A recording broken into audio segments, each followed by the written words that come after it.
Hi, friends. Welcome back to the Wall Street Skinny. I'm Jen. I'm Kristen.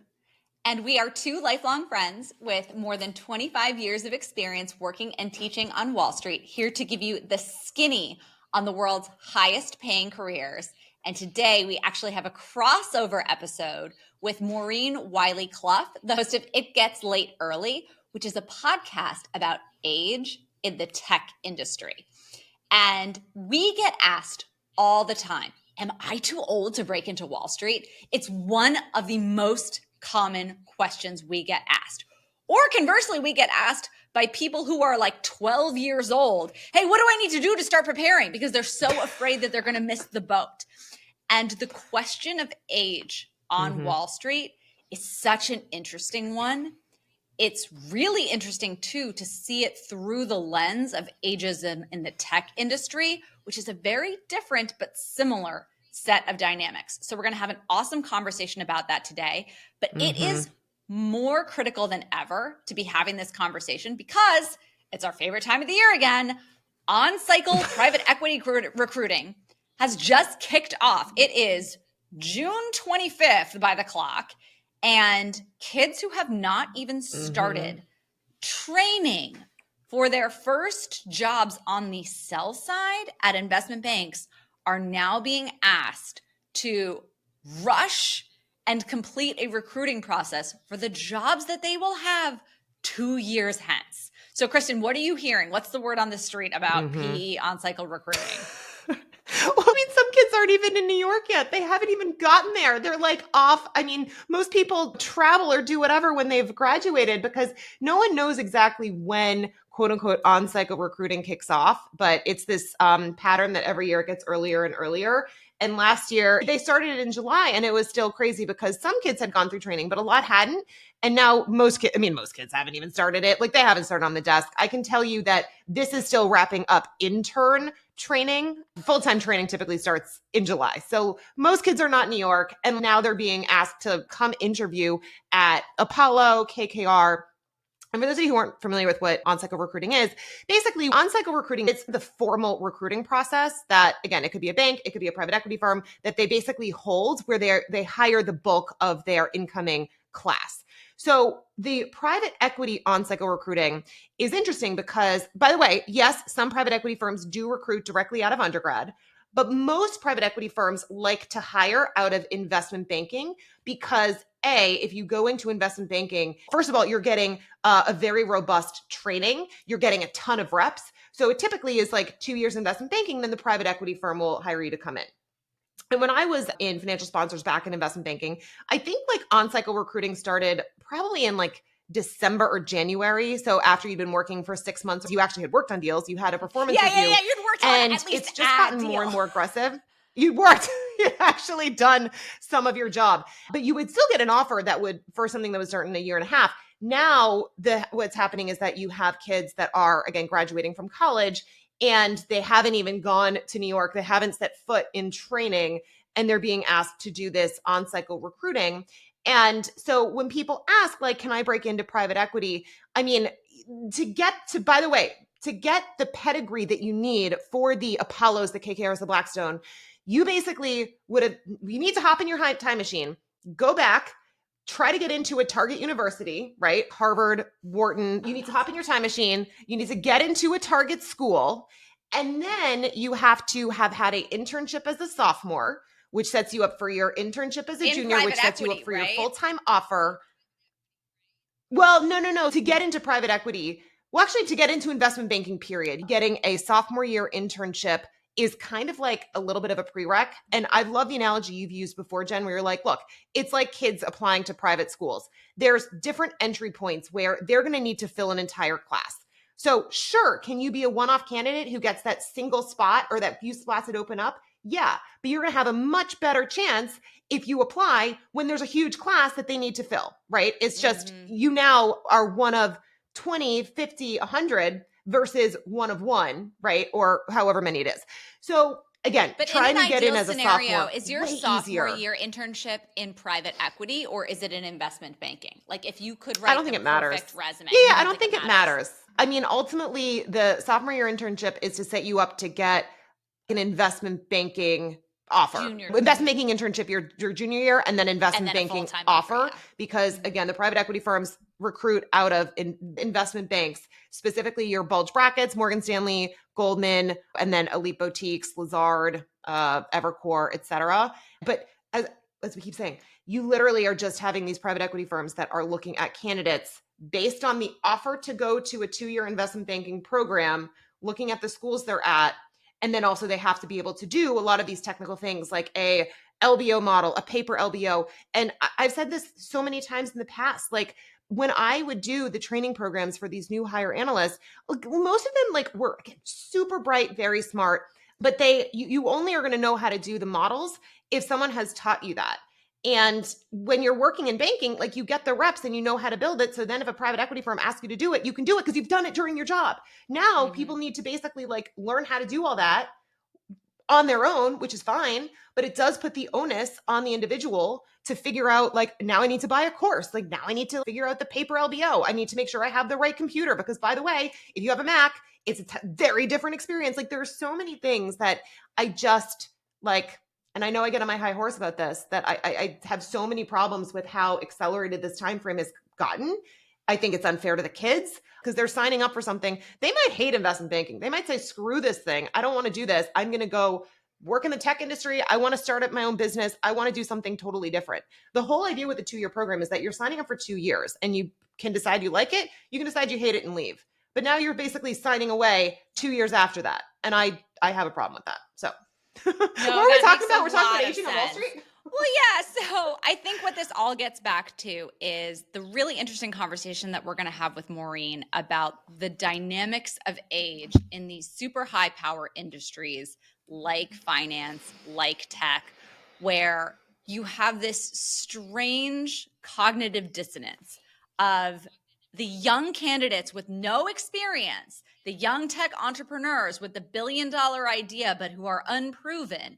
That's the sexy thing that everyone wants. The kid who's never even set foot on the floor of an investment bank as a full-time employee. That's who you're interviewing for the most coveted private equity slots. The young kid in his dorm room with the next big tech idea. They seem to be the priority for investment over a seasoned, experienced executive who's had a variety of experiences under their belt. And the question is this hyper-focus on youth potentially creating some unfavorable feedback loops for people who are both on the receiving end and the people who are further along in their careers who are missing out because they're being disregarded in favor of these younger applicants. So it's a really interesting conversation. Maureen is a ton of fun, and we're so excited to get into it. Welcome to the crossover episode of the Wall Street Skinny, and it gets late early. I'm so excited we're doing this. You guys are amazing. I've been following you on social media for a while and listened to your podcast too. And you have such a really fresh take on the Wall Street industry and how to break in and how to make it basically accessible to everybody, which I think is something that I know was never going to be accessible to me with my lack of math skills, but I love what you're doing out there. Disagree, but thank you. That's so kind of you. English major here, impossible. Same though. You I went? mean, Okay. Yes. Okay. All right. Well, already learning. So for my listeners of It Gets Late Early, I'd love for you guys to introduce yourselves and tell a little bit about what you're doing over at the Wall Street Skinny. Absolutely. Awesome. Jen Starbuck, 5'7", Scorpio, likes long walks on the beach. Thank you so much for having us on. We are such big believers in what you are doing here. I'm Jen Starbuck, and my lifetime best friend, Kristen, and I started the Wall Street Skinny just over a year ago with the goal of demystifying the world of high finance for people who are English majors, who are in the tech industry, who are engineers, who are just curious people in general, who have either been watching some of the movies we were talking about before we recorded, like The Wolf of Wall Street, and they think like, hey, listen, I like Leo, I like Margot Robbie, I have no idea what's actually going on in this movie, I'd like to learn more, or they're interested in pursuing some of the highest paying careers in the world and have no idea how to gain access to that industry. So that's our goal, that's what we're all about, and we are big believers in educating through entertainment and in empowering people from all backgrounds to just simply be intellectually curious and making this information as widely available as possible. So, Kristen, why don't you introduce yourself? Yeah. So as Jen said, we've been friends since we were 7, and we are turning 40 this year. So it's been a long time.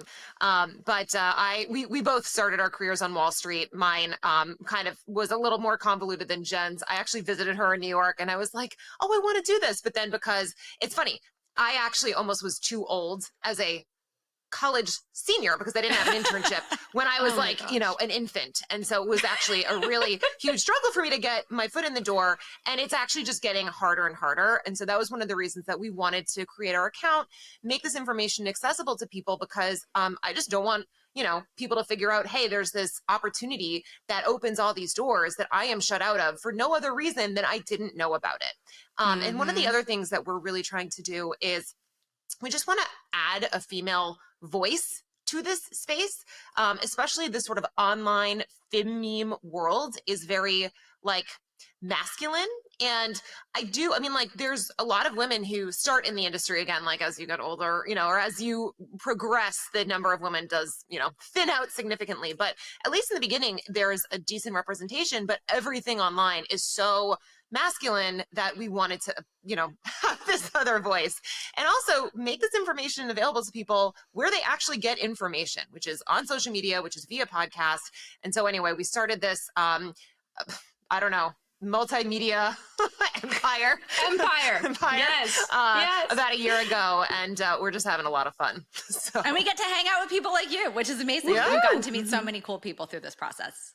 You know, that is the single best thing about having a podcast. I will say, I'm like, anyone who asks me if they should start a podcast, I say yes, because they will grow their network and meet incredibly inspiring, cool people. And that's just the best. I mean, it's such a door opener, frankly. So I've loved it. And so love your background, love absolutely everything you guys are doing. Love how we actually met, by the way, which is because I was served up in my For You page on Instagram, a viral video that you put out, which included Jen running through her home in various states of undress on her way to an interview at Goldman Sachs, right? You were retelling that story and you did land the job, right? So, hey. Nope, absolutely not. I slept through my alarm. This is a true story. So we are very much a do as we say, not as we do type of educational platform. So my either junior year or senior year, I honestly can't remember which. I've interviewed at Goldman Sachs so many damn times in my life. Anyone who's ever gone through super days at Goldman can relate. But one round of interviews at Goldman Sachs during one of my many attempts to get a job there, I slept through my alarm. And that is just, listen, brutal. Of all of the things, you will hear people talk about what's important in terms of delivering on a job. And you'll find that a lot of people, as they get increasingly senior on the job, they're not the first people in on the desk, right? They're not going to be punctual all the time. And you get a lot of young people who say, why should punctuality matter to me? Why shouldn't you look at the overall portfolio that I have to offer? Look at my grades, look at my school, look at my major, who I am as a person. Doesn't that matter more than me checking some box of showing up at 7:59 for an interview that starts at 8 o'clock?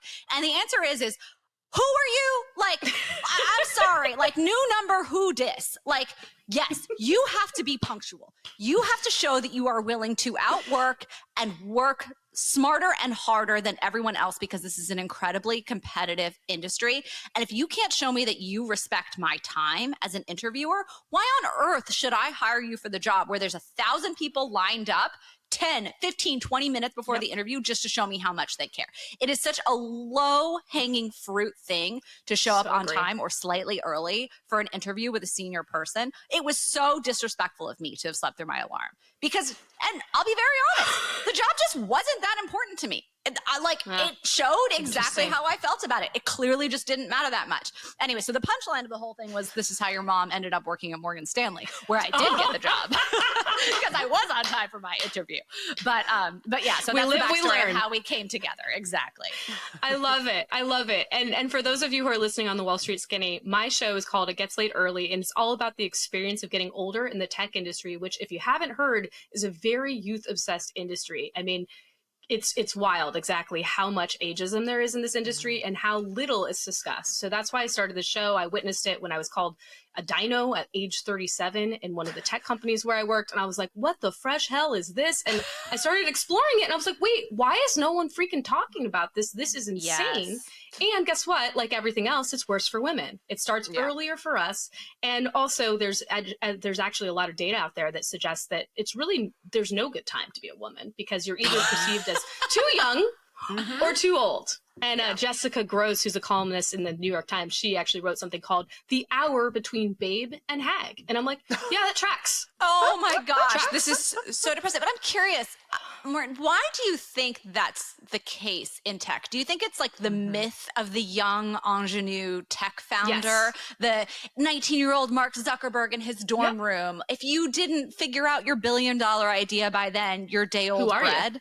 100%. It's a very unfortunate thing. And there are these incredibly persistent age-related stereotypes in society. And it's actually not really our fault that we have these ingrained because we as a culture imbue them in everybody from such a young age. So there's been research to suggest that people and kids as young as 4 years old will spout off ageist stereotypes. And I can tell you, I'm a parent and my own kids actually level age-related stereotypes at me. They're like, hey, mom, you're old. And I'm like, what? Like, as though it's a sick burn. And I'm like, I didn't teach you this. Where did this come from? So, and 1 in 2 people on Earth, according to the World Health Organization, are ageist. So this is very much I thought you were going to say are old. I was like, Well, it's studies show that 1 in 2 people are in fact old.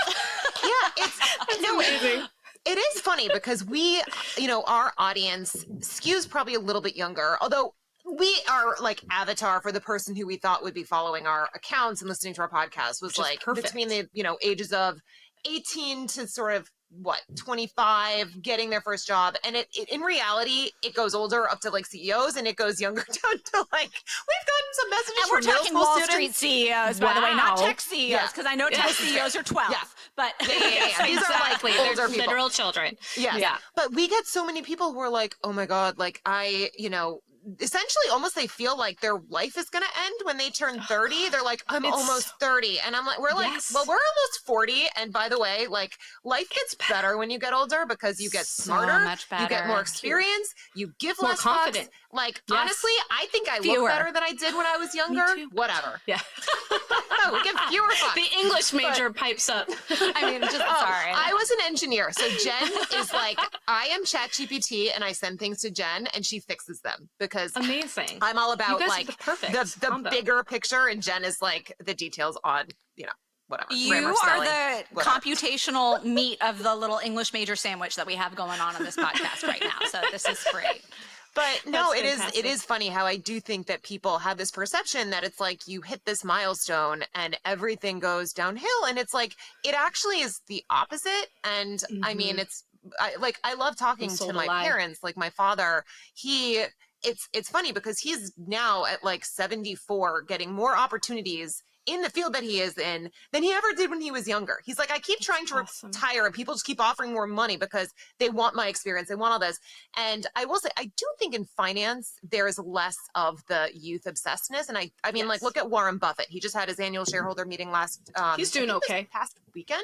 And he's 93? And like it's just, because people do recognize that experience can be helpful and that it matters and that you get smarter. Like, yes. I don't know, like those reps help. Oh no, what I was going to say is essentially, you were talking about how there's this haste to get to the next level. There's this haste to make it, by a certain time, if you will. And it's like, there's undue pressure on young people, which is incredibly damaging to them. I mean, I can't tell you how many comments I get from younger people, even in my DMs saying, I feel this complete stress about making it and hitting all these accolades and getting to these milestones. And they're all just, they're basically imposed on us by society. And it's hugely damaging to have this ageist narrative, right? Because it creates so much malaise within the younger people. But then on the flip side, there's ageism that goes both ways, right? So there are people who will discount younger generations. I mean, think of all the things that have been leveled against Gen Z and millennials, snowflakes, privilege, all of those things that are said. So it actually really harms everybody. So, but in your industry, it seems that there's a bit more of the reverse ageism against the younger people, which is extremely damaging as well. I will say this. I think it does go both ways.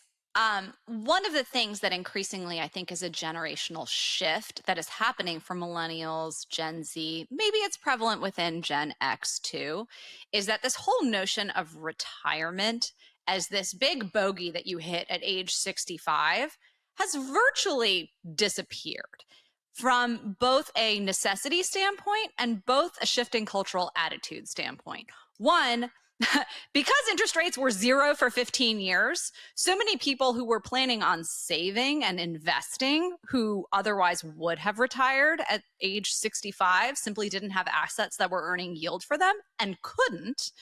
And then two, I think now when you look at these younger generations, we have structured society so differently than society was structured historically, so that you aren't hitting the same milestones necessarily. You aren't necessarily graduating from college at 22, going to business school at 25, getting married at 30, having kids by 35, retiring at 65. Those milestones have all shifted and are no longer fixed points, which I think is both good and bad. I think it gives you flexibility to say, hey, guess what? I might want to work forever, and that's okay.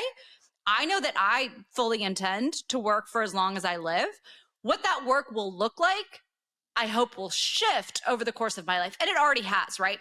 I left a desk job. I started a business. I've started another business now, right? I do what I love and get to call it work. That's a privilege, though, that I had to earn by putting in my time and investing smartly and saving and making hard decisions when I was young to now have that flexibility now that I'm a little bit older, right? So I never fully intend to retire. And I think that the experience I build doesn't necessarily look like the linear path that someone in a previous generation where the expectation was you're going to be a company man and you're going to work at the same place for 40 years. And that's how you build expertise and seniority. That has shifted considerably. But I hope that people don't mistake that for that means you don't have to work. You can do what you want when you're 22 and call it a job. It's like you have to earn the right to be an entrepreneur. That's fair. Yeah. Well, I think a couple of things. Like, number one, I would argue like two things that are contributing to that. The first is that, I mean, a lot of what we're doing is not like physical labor. So you look at someone like Warren Buffett, he can do what he's doing because he doesn't have to be out in the fields, like, you know, So shoveling true. stuff. And so you can continue to do that. If you're a nanny, then it's a little harder to continue to nanny and like work with young kids. Like at some point you probably are going to want to retire because it gets a little bit hard. But number two, I mean, if you look at just the structures that used to be in place, people would like get a pension, right? They would like join a job and then they stay there for the long haul. And then at some point they get a pension. And nowadays, I mean, that doesn't exactly I mean, some firms still have it. I know. Yeah. What's a pension? So it's a lot more, the onus is on an individual. And like, yes, their Social Security is probably going to be gone by the time we are eligible for it. Like none of us are going to actually contribute or going to get it.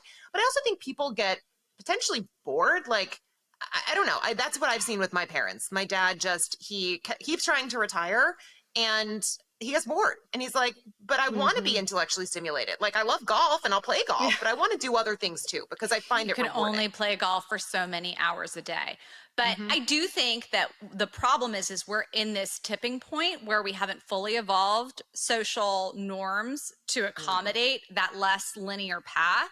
So Kristen and I will get all the time, oh, well, you don't know anything because you only worked X number of years on Wall Street or whatever. And I'm like, yes, I definitely didn't learn a single thing while I was negotiating multi-million-dollar deals number of times every single day in the most competitive market of all time. I learned absolutely nothing. That experience brings nothing to bear. My relationships with C-level executives at the top firms in the world means absolutely nothing. You're 100% right, internet troll who's 25 years old. Oh my gosh. Right? Yeah. So infuriating. You know, and so it's still like, oh, well, you need to have XYZ under your belt to say you're an expert. Well, we can't have it both ways, right? We can't welcome this entrepreneurial spirit and say that everyone can, you know, learn different things at different paces and also say you're not qualified because you haven't logged this number of hours doing the same thing over and over. So which is it? Right, exactly. Yeah. So exactly. I think we just need to figure out, exactly. Or be able to hold two concepts in your head simultaneously, which is what I would encourage people to struggle to do. Americans don't do nuance. Like, we just No, don't. everything is black and white. Everyone is either good or bad. There's either a malicious intent or a good intent. And it's like, everyone is so cynical. And I feel like, again, we're in such a polarized environment where it's like, if you're on this team, then that other team is they're terrible.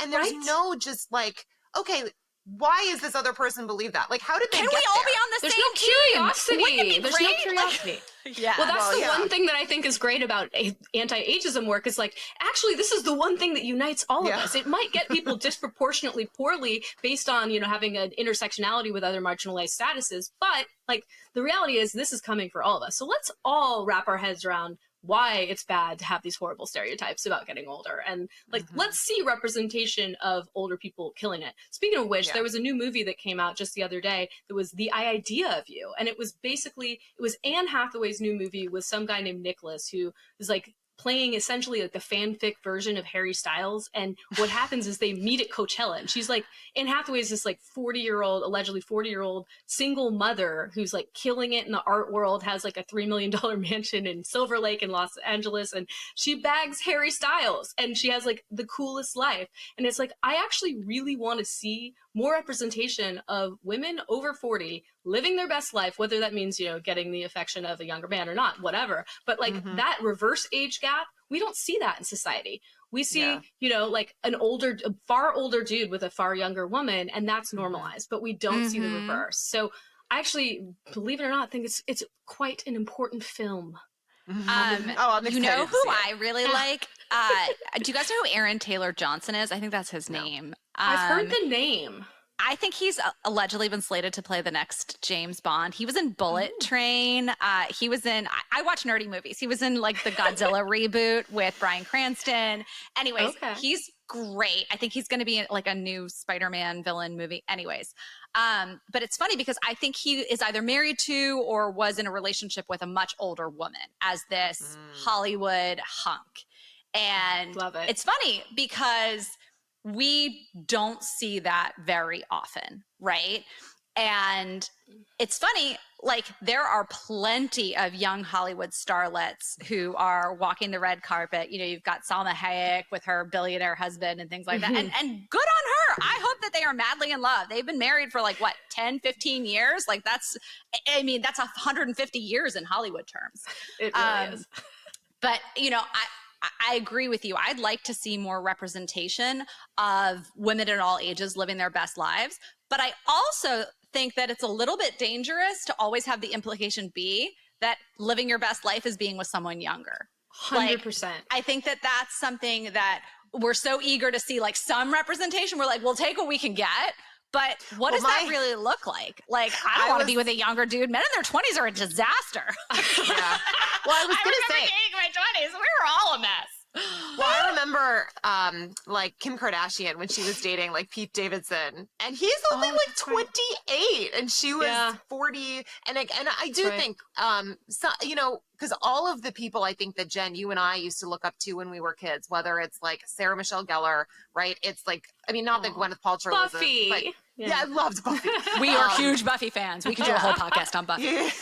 But again, I do think that a lot of women who were icons, actually, maybe that's a better word, whether it was Kim Kardashian, Paris Hilton, J-Lo, like you go through the list of them, Gwyneth Paltrow, and all of them are obviously, Gwyneth Paltrow just turned 50, the Kardashians, like they're all in their 40s, and they all are seemingly living their best life. Like J-Lo just got married to Ben Affleck. Like, I don't know what their age difference is, but I don't know. I just feel like there definitely does seem to be in the Hollywood arena that some people are starting to just put out like, this is me living my best life. Yeah. And show that like the perception that we had when we were growing up. I know there was a video that went viral of all the people who in our heads were the like 27 to 36 year olds. It was like George Costanza. It was Frasier. It was like, when we were growing up, that was the vision of these people in their, 20s and 30s. And they look like what we think of as someone who's 50s plus. And by the way, there's a lot of people who are 50 plus and living amazing lives. Yes. And I don't know. It's interesting because I think the perception is starting to get like that you can, changing. It's changing. And I mean, even yesterday, actually, I saw a video of, I think it was Tyra Banks, and it was like, she's like, this is not what I thought 50 would be. She's like, I thought of like Granny, and she's like, that's not even. Well, listen, I mean, we've made Totally. great strides in medicine. Botox has been invented. Should you choose to partake, which I definitely do. As do I. But also, I think there are so many people now who are 40, 50, 60 who accomplished things in a time when they were breaking fresh ground. And that's why we're able to reimagine now what these ages look like. Yes. Right? Versus people who are products, right? So everything kind of has a time delay on it. So by the time the current crop of 20-year-olds are 40, 50, 60, God willing, they'll be like, oh my God, 40 is the new 5, you know, whereas we're like, 40 is the new 30 right now. Yeah. It's definitely changing. I mean, even if you just juxtapose the representation of people in their 40s and beyond from, you know, like Golden Girls to, and just like that, the reboot of Sex and the City, it's like, that's a Which is unwatchably bad. I'm sorry. Oh my God, it's so terrible. I can't, I mean, it's so sad though. I can't turn away exactly because I feel like I grew up with them in some way, but I'm like, I turned away. So it's, you know what? I applaud that because it is excruciating viewing. It really is like, very God limited damn it. TV time, just mentally. Fair. So if it's not, Summer House is now that Shogun's over, Summer House is literally the only thing I'm watching these days. And even that's not that good. I probably need to get in on that. That sounds like a pretty good one. We need to watch Baby Reindeer. I've heard that's good. That's my next show. Is it the first Stalker? Yes. Ooh. It looks like a show that I would not want to watch. Yeah, you get really scared very easily. I was going to say, this sounds... The only reason you were talking about this is because Not Skinny But Not Fat was talking about this. And so now you feel like you need to catch up. No. It actually was because my friends at Betches. Betches is watching it too. Betches. Betches has been, they've been around forever and they are so incredible. Yeah, they're really good. Yeah. They're I love that. Ludicrously good. Sammy, I'm like, I don't know. She's very smart. I like her takes on things. Hot takes. So, you know, one thing we haven't really talked about yet is, I mean, we could probably spend the next hour talking about, you know, reality TV and all those things, but getting back to a little bit more of a subject at hand. So finance and tech both seem to be pretty dominated by dudes. And I just wanted to kind of open it up for discussion to talk about, like, the bros are really kind of at the helm of both these industries. You got the Wall Street tech bros and finance bros. Like, they're the two bros, right? So, like, I guess I'd just love to hear a little bit about what your experience has been like as a woman in these very bro-heavy cultures. So I actually want to push back on that a little bit. I do think that historically finance was an industry that, listen, in the 80s, 90s, when the culture of Wall Street was really forged in the American psyche, there was a lot of truth to the fact that there were an overwhelming male participate. What am I even saying? That there was an overwhelming number of male participants in the industry relative to women, that women were effectively shut out of the industry unless you were an administrative assistant, unless you were in some kind of, you know, very low role, or unless you were just a one-off trailblazer. That has objectively shifted significantly since then. And now when you look at the numbers of incoming analyst and associate classes at these firms, especially on the sell side, where there's been a huge deliberate push from companies to hire more women and more diverse incoming analyst and associate classes, it's simply not the case. You are seeing a ton of women coming into the industry. However, Kristen mentioned this earlier. Yeah, exactly. We do tend to see significant attrition as people climb up the corporate ladder within these firms for a number of reasons. One is a lot of the culture on the sell side of Wall Street is that it's an up and out culture. You're here for 2 years and then you're supposed to go somewhere else anyway. So you're going to lose a lot of people anyways. Naturally, especially on the corporate advisory side, where the expectation is that historically you either went back to business school, you went to a private equity firm, you go to an equity long short hedge fund, something like that. Sales and trading, the side of the industry that I was on, used to be more of a life sport. However, it has increasingly become more of a talent farm for the buy side as well in recent years. So you are starting to see more of a culture of up and out to hedge funds, asset managers, things like that. That being said, that doesn't explain why there is still such a vacuum of women at senior levels. And I think that has to do with a number of factors. It has to do with the lifestyle expectations. It has to do with, I mean, just the basic math of the hours, right? On some desks, you're expected to be in at 7 in the morning and leave at 6 p.m. to go entertain clients until midnight. I don't know too many nannies or au pairs who work those hours, or too many daycares that are open on those hours. So you need to have a lot of help, right? You need to have a partner who's understanding about those things, and you either need to have a stay-at-home partner, or you need to have so much support in terms of external staffing. And a lot of women don't want to have to make that choice. And I understand that. I very much understand that psychology. There's the mechanics of deciding to nurse if you have children, which is something we've talked about extensively on other episodes. There's a whole number of different things that go into it. And I think there's also what I experienced, which was when you don't have representation at senior levels of, hey, that's who I want to be.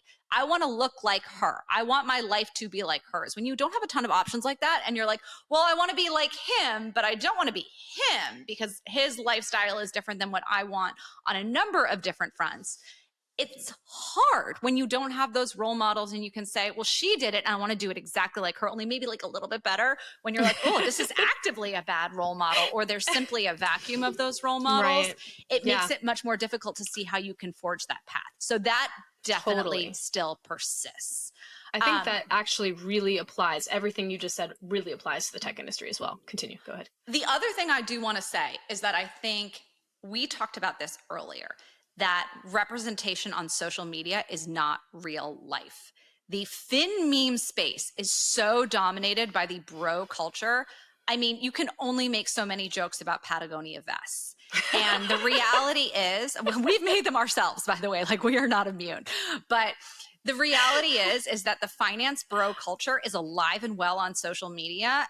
It doesn't really exist on Wall Street in real life, except for kind of like the people who are like the wannabes, like interesting, the real practitioners, the very serious investors, the people who are in the industry for life and not just doing a summer internship are by and large not finance bros. I'm more of a finance bro than the majority of expert practitioners out there right now. I think it's also because, I mean, people with the personality you have online when you feel anonymous is going to be very different than like when you're live with someone. So like we sometimes will get trolls who are awful, and then we'll like look them up and we're like, you're on LinkedIn. We can see where you work. And P.S. we know you're MD, you dumbass. Like, what are you doing? And granted, we're not like here to take people down. We'll block them and be like, but like, for whatever reason, I think people feel like online, even when their name is in their freaking like handle, like we can find you. They feel much more like it's okay to maybe say, like, there was this one person that I remember some guy starts telling us like women belong in the kitchen or whatever. Oh, dear and like God. we were like, what? And we could find him on LinkedIn, and he was a banker. And we were like, I mean, I don't think he's saying this when he's around. I mean, maybe he is. I think though people are a little smarter when they're in person. I hope so. I do think people behave a little better.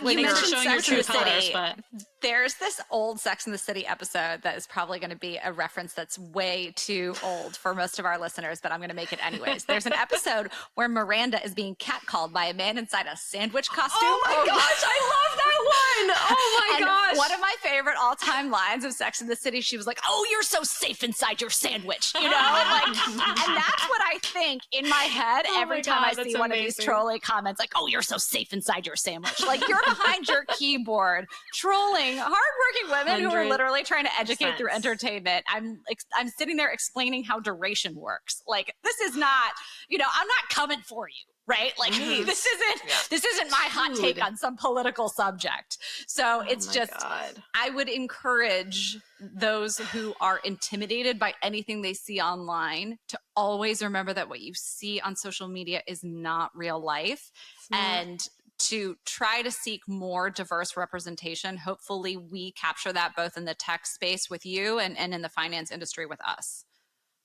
For sure. For sure. That's all super resonant to me. I want to jump into another topic that I think is really important for what we both discuss on our shows.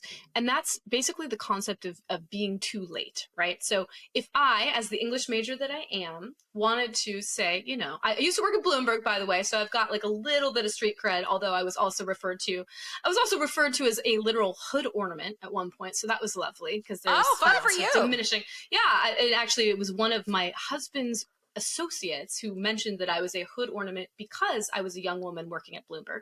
So that was A lovely. hood ornament for whom? I don't know what that means. Yeah, For like were Bloomberg, you like, your to- husband's hood ornament? Were you saying for Bloomberg, like that I had no that substance, you that were I the was a token young woman. token woman, you know, because actually at Bloomberg, they routinely hired a bunch of young women right out of college. And, you know, we would be marched in on the trading floor and we would be in with investment bankers and all that. And it was sort of suggested that we didn't know shit, which frankly, I will call it out. I really didn't know shit. Yeah, but nobody knows shit. Nobody does when they first start. Everyone starts somewhere. How are you going to learn? Exactly. I completely agree with that. But this guy sought out to just actively diminish me and said something like that. And my husband reported it back to me. And I was like, you need to go tell him off, because it was like so offensive to me that he would suggest that I was a quote hood ornament. Anyway, but oh my God, my that's kind of husband aside. aspires to be my hood ornament. He's like, please, when do I get to be a hood ornament? That's amazing. Yeah, my husband would love that too. He's like, so this podcast, Maureen, let's go. LFG. But yeah, no, it was definitely disturbing to see that was kind of the sense around, and that was something that I don't believe was unique to this one individual. It was like, oh, the Bloomberg girl, like we were called the Bloomberg girls, and it boils my blood and makes me want to hurl whenever I think about it, because it's so incredibly offensive. It's certainly ageist. It's certainly sexist. You know, there were Bloomberg bros too, Bloomberg young men, and they didn't get called out for being quote hood ornaments. And so anyway, it was very disturbing. But, you know, I think about people who want to break into both of these industries after a certain age. And I know my perception of how difficult that is in the tech industry, but I'd love to hear from you guys. What's it like in finance? You know, maybe for both genders, but yeah, I'm curious your thoughts on that. I mean, unfortunately, it's hard. And the reason is mostly, I would argue, because of just like the recruiting cycles. There's really two entry points that are going to be the most straightforward to get a job. One is right after college, but by the way, you have to back up and you have to have had an internship, usually starting your sophomore year, junior year internship, then you get a job as a senior. Or after business school. Now you also have like a master's in business, or sorry, a master's in finance potentially, but that's probably more like a quantity type job. But they're, you know, 30-ish is probably around, like, actually, I don't know what the average age for going to business school, but that's where people usually will enter. The problem becomes, and again, part of it depends on like what is the role that you're looking to get into. Usually when people are coming to our account and asking about breaking in, they're not asking about breaking into like, you know, middle office, back office. They want to be in private equity. They want to be in investment banking. And again, if you haven't gotten in via those entry points, it's very hard. Now it is possible. And we need to get him on the podcast. One of my former coworkers, he joined an investment bank at age 40 with 5 kids. Like he joined as an associate. And the levels for people who aren't familiar, it goes analyst, which is basically right out of undergrad. Associate is right out of business school. So usually because he did have his MBA, but he didn't get in right after business school, but he networked like hell, he got in. Problem becomes too, is just the number of hours that, and the expectation of how much you're working becomes very hard with family.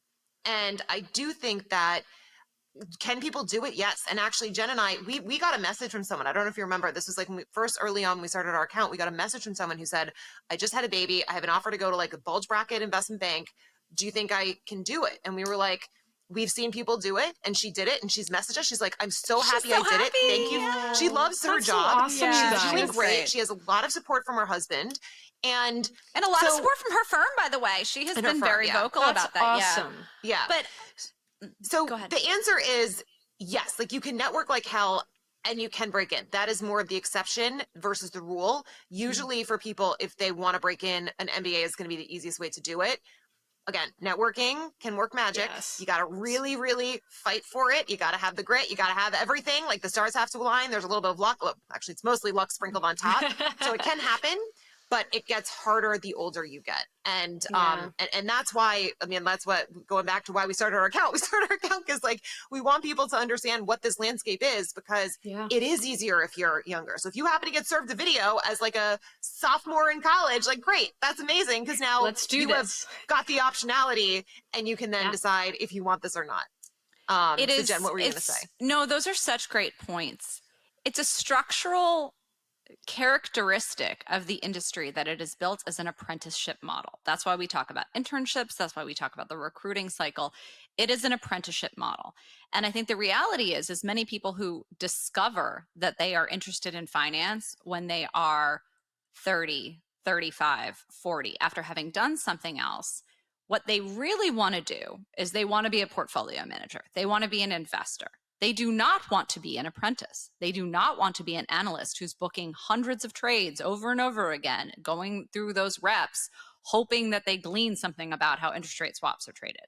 They don't want to be the person who is updating comps in the model every single night until 2 a.m. as an investment banking analyst, hoping that they glean how a company is valued, right? That's not what they want to do really at the end of the day. Unfortunately, the industry is set up that is what you need to do, generally speaking, in order to reach those higher echelons.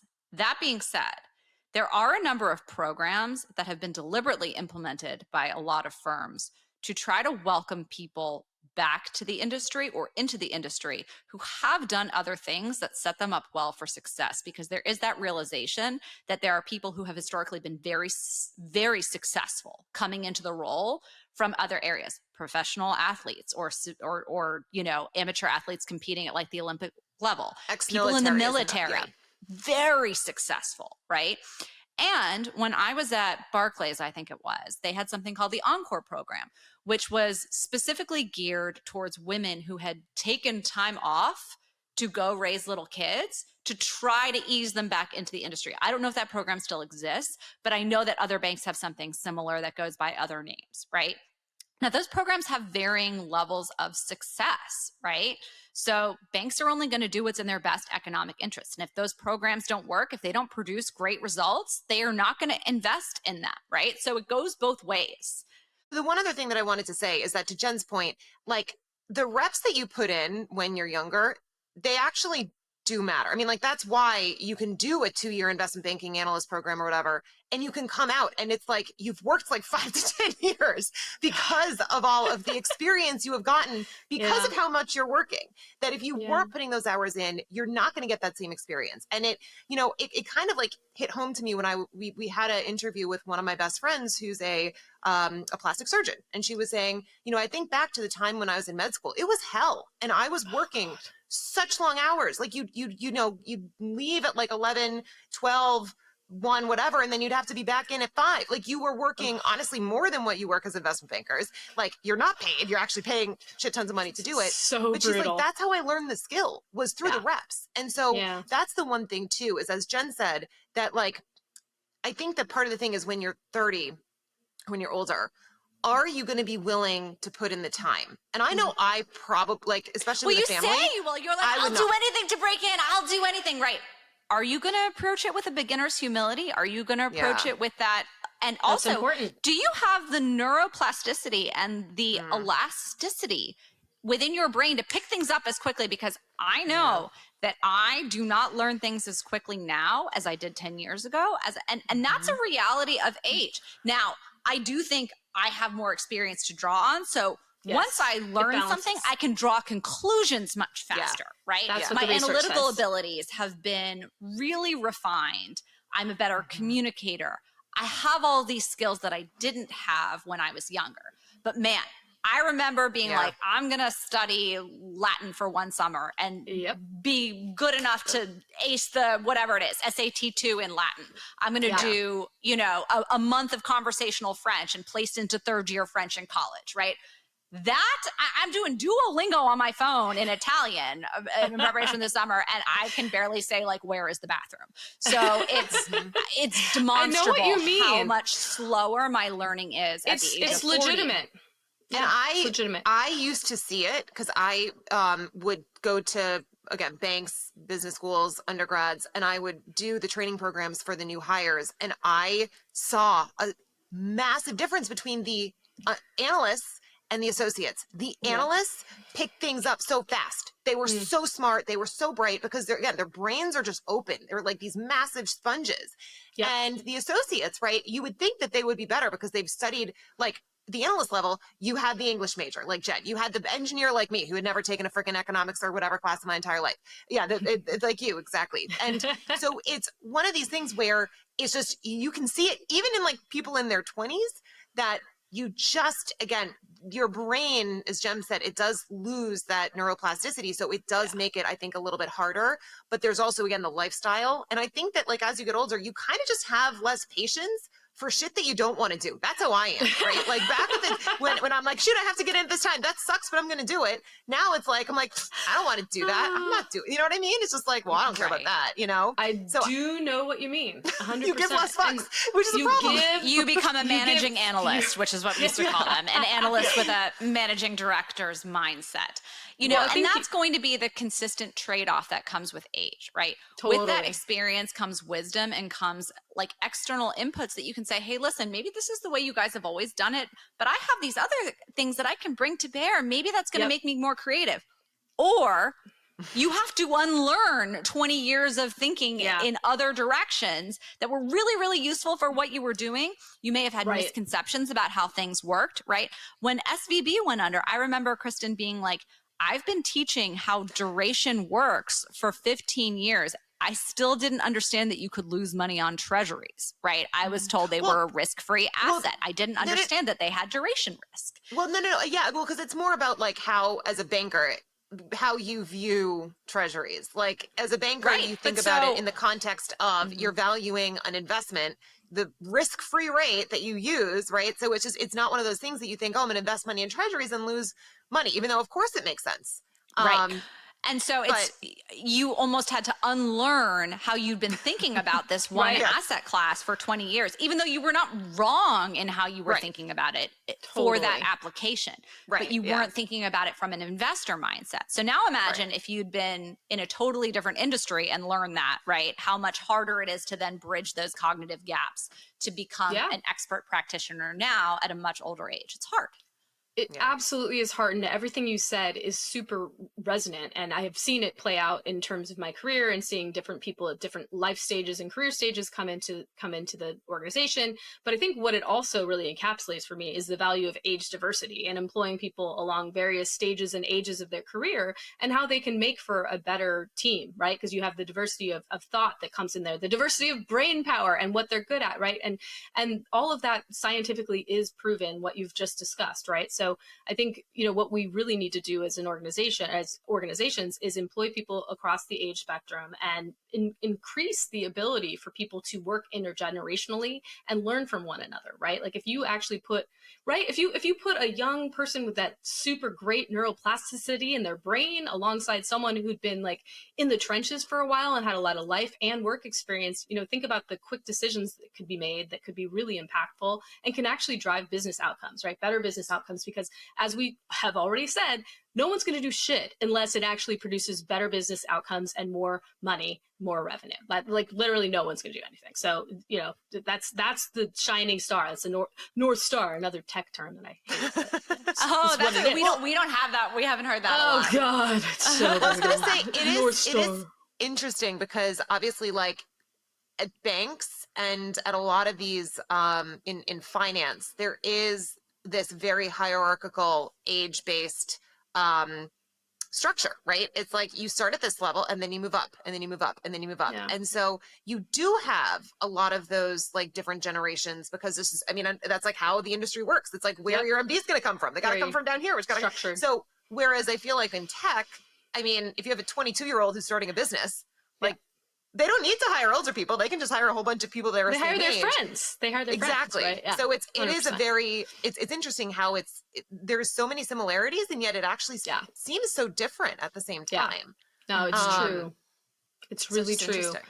Tech, I think tech's problem is that they when you have young founders who don't have a whole lot of work or life experience, they don't know what they don't know, right? And that's why I actually look to the venture capital firms. And I'm like, why aren't you guys helping your founders and your portfolio companies, which skew younger often, right? Even though the data shows that the most successful tech founders of all are actually 45 or over, which is interesting. And yet they're all looking for the next Mark Zuckerberg or Sam Bankman-Fried. Sam Bankman-Fried. We know how that turned out. Yeah, exactly. Like, come on, man. Like, it's wild. But And the thing with Sam Bankman-Fried is that there was no adults in the room. Like that was what happened. That was literally the problem. There was no everyone's adults in the room. Oh my gosh, I just listened to a podcast about Sam Bankman-Fried and the book that Michael Lewis wrote. I think it was called Infinite. Have you read it yet? We did a podcast. We did a whole episode. Okay, on well, it. I need to listen to that. Okay, so I've heard a different one. I need to hear yours. But yeah, it was a lot of it was, at least from this podcast's hot take on it, was that there was no adult in the room, that nobody was there to say stop, that there was nobody who could see the forest through the trees, and that it was just a lot of people with complete inexperience and actual, bad actors as well that were at the helm. And there was just like no one who either recognized it or they just completely turned away from it and were like, whatever. It just blows my mind. Yeah. But yeah, there's just like this faith in young people that we have, because we, for some reason, we infer like youth to mean like innovation and new and quick thinking and all. And the quick thinking part I get, right, based on what we just discussed. But like there's a lot that's missing there, and there's a huge problem with over-indexing on that and not actually balancing it. So again, it just goes to, you need to have an age-diverse team so you don't get into a Sam Bankman-Fried kind of situation, right? Well, and it's like that old saying, which is like, history doesn't repeat itself, but it often rhymes. And it's like, these kids who, again, they probably have great ideas, and they do have great ideas. And obviously like innovation continues, like, and I do think having people who do things differently can be really helpful. At the same time, things that, you're going down a path, someone who's done it before, it's like, I've seen this exact thing. Like, this is how we can avoid that problem. So having that experience is good. And your delivery is important. If you get into a new organization and you're like, yo, this is how we did it at my old place. Like, I know how to do it this way, and this is how it always works. Like, that's not going to land. So there's some like nuance in the delivery and the tone and everything that's really critically important. If you don't want to be cast as that old person who's stuck in their ways, right? Like, it's just, we all got to kind of massage things a little bit when it comes to messaging. But well, you hit on a really great point too that I wanted to circle back on, which is the role of venture capital and advisors in investing in these founders, not only financially, but in terms of guidance and in terms of giving them, we did a Venture Capital 101 episode where we talked about this, how it's funny, of all of the different arenas of finance that we've discussed, venture capital has, I would argue, the hardest path to become a senior investor in, because basically the path to become a senior venture capital investor is you need to be an exited founder who's made $1 bajillion and now has the street cred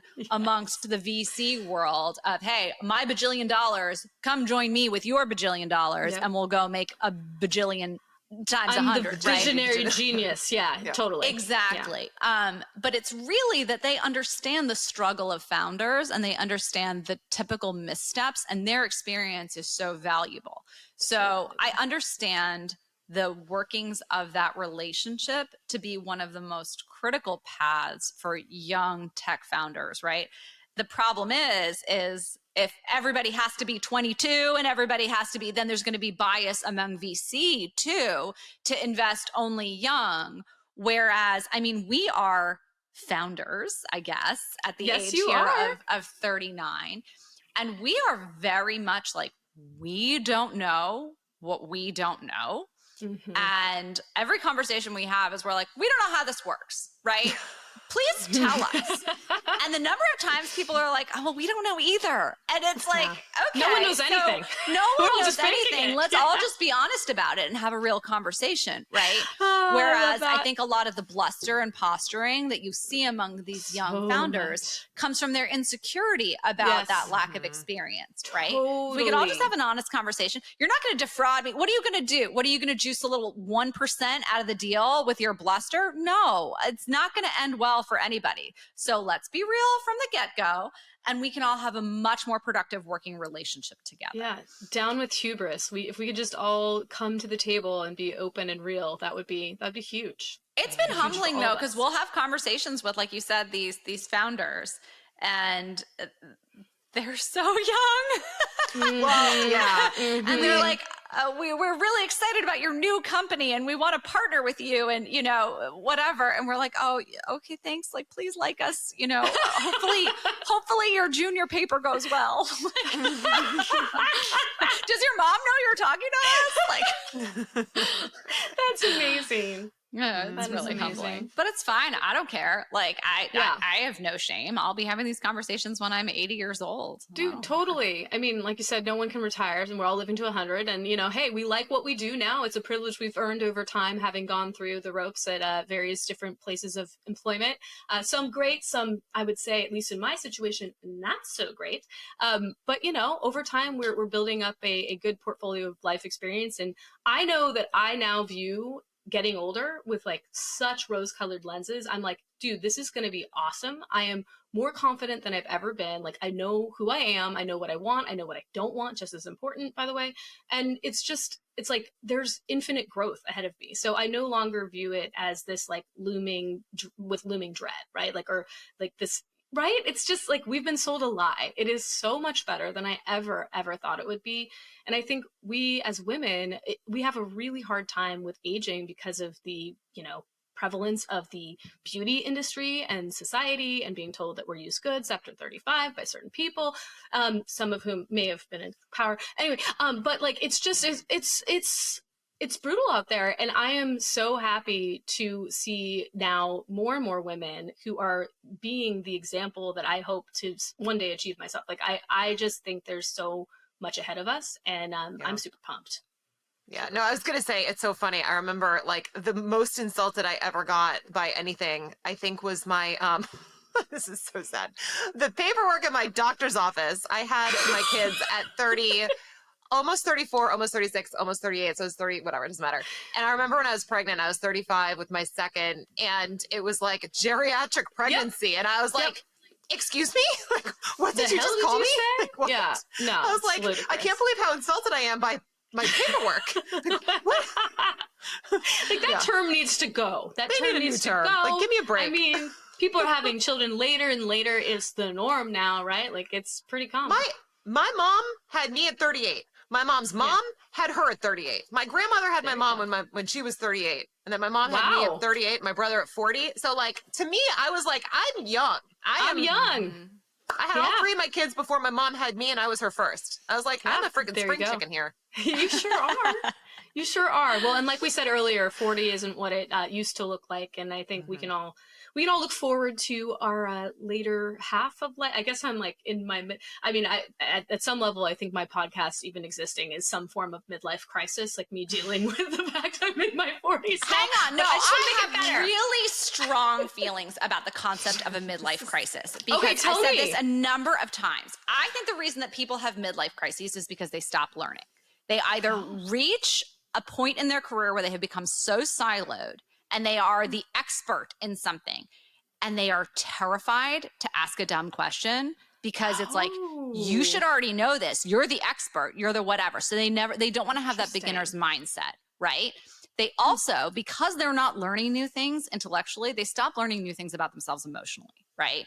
And they're like, well, I guess this is it. I guess I'm stuck with this person, or stuck with these kids, or stuck in this house. And that's why they go and buy a convertible and have an affair, right? This is my bed. I better lay in it, kind of thing. Right. Like, this is all it's going to be for the rest of my life. That's all there is, yeah. Whereas I think one of the things, and frankly, I think that the stereotype was always like, that's the wealthy midlife crisis, right? But I think actually that the wealth that the millennial generation is now building up and is inheriting from the boomer generation, talking about this huge wealth transfer that's taking, is putting millennials in a place where we can say, hey, listen, there's no reason to stop learning and stop growing as a person at the age of 40. Go take a risk, right?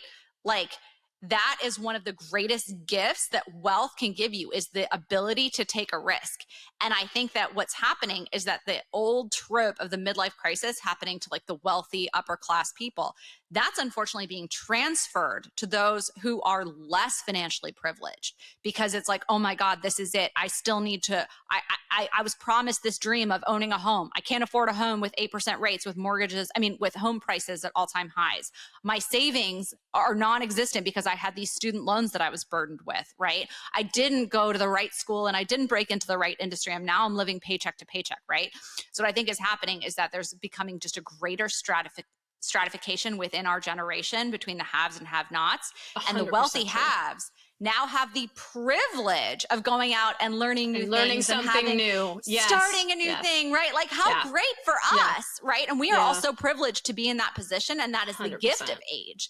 And the curse of age has now been transferred to those who weren't born on third base, or who didn't get lucky early in their lives and didn't make those smart investments for whatever reason, most likely through no fault of their own. Exactly.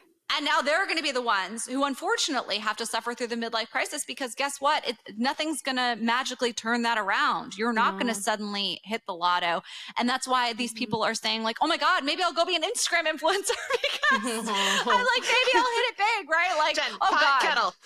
No, I know. Well, I'm joking about it because that's what we've done. And everyone's like, oh God, midlife crisis much, right? And we're like, hey, listen, I did not want to be dancing on social media at the age of 40. However, such is life. And now I have to be, because that's where my audience is. Yeah, exactly. Here we are. But it's really a shame, right? How that whole midlife crisis has now shifted to become something that impacts disproportionately, I think, people in less privileged positions. There's so much wrong with the gap and the chasm that's been created. I mean, it's just been absolutely blown to bits over COVID and it's stunning that that disparity in wealth and inequality. It's heartbreaking, and I think you're right. I see shades of what you're discussing for sure, in terms of even it impacting something like a midlife crisis, right? Mm-hmm. I was going to say, like, just speaking of that, it was interesting. I was listening to my favorite valuation person, Swat Motorin, who was just talking about how with AI, he actually sees that in the next, however many years, we're going to produce the world's first trillionaire. And essentially all these big tech companies, like your Magnificent Seven, the two things you need for AI is you need massive amounts of data and massive amounts of compute. Who has that? These large tech companies. So basically it's they're just going to keep running away with it and getting wealthy. You know what I mean? And it's that's not what we want. We want, it's you want to have these little startups. And it used to be that it would be the little, the scrappy, startup, right? The totally. Bill Gates in his basement and Mark Zuckerberg. And now it's basically they're so far ahead that nobody else is going to be able to catch up. Although I feel like Perplexity is, but anyway, it was really interesting. It's all a self-perpetuating cycle. The amount of airtime devoted to talking about AI, to who is going to be the next big player in AI, to who is going to develop the tech to compete with the existing AI that hasn't been developed yet, blah, blah, blah, blah, blah, right? How about this? How about we devote some of that mind space to how to help the young generation right now that feels so disenfranchised. Doesn't have an identity, that doesn't have confidence, that hasn't developed the intellectual rigor that they need to succeed. And encouraging those people, rather than to go into tech and finance, to go develop the next big thing that's going to give the big middle finger to AI, so that we don't have to sit here and worry about the Terminator coming for all the rest of us. That's what I would love to see. Well, I also do feel bad for, again, a lot of these people who are starting now, because with, again, AI, how fast everything is changing, I almost feel how can you even prepare for a career when you don't know what the world is going to look like if it comes and changes as fast as we are being told, which, again, I don't know if that's going to be the case. So it's there's such wildly divergent views. Some people, it's much more it's going to take a long time. These AI are barely a 4-year-olds, and I have heard, I think it was someone very, very senior who knows their shit about AI who was talking with that on the Lex Friedman podcast. And then you have the people who are AI is going to replace all jobs, and we're going to need to figure out how to reform a society because no one's going to need to work anymore. And it's well, that doesn't sound great, Anyway.